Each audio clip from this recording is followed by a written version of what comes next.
এটা কিসের কথা? কিসের কথা এটা? এটা কোরআনের কথা হচ্ছে। বসেন বসেন বসেন বসেন। হাতে কোরআন আছে, কোরআন থেকে কথা বলা হচ্ছে। বসেন। এই কিছু বলেন না ভাই, বোঝে নাই ভাই, বোঝে নাই। বসেন। রাজনীতি কাকে বলে? রাষ্ট্র পরিচালনার নীতি।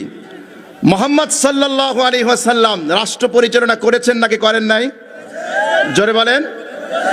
হযরত আবু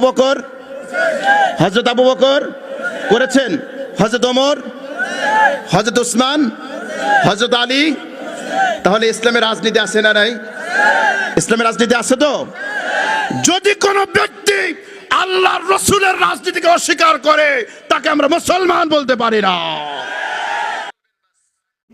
মাওলানা রহমানী সাহেব এই বয়ানের মধ্যে চমৎকার আলোচনা করেছেন। যারা কোরআনের হাদিসের আলোচনার মধ্যে বাধা দেয়, যারা মাহফিলে বাধা দেয়, তাদেরকে উচিত শিক্ষা দিয়েছেন, উচিত জবাব দিয়েছেন।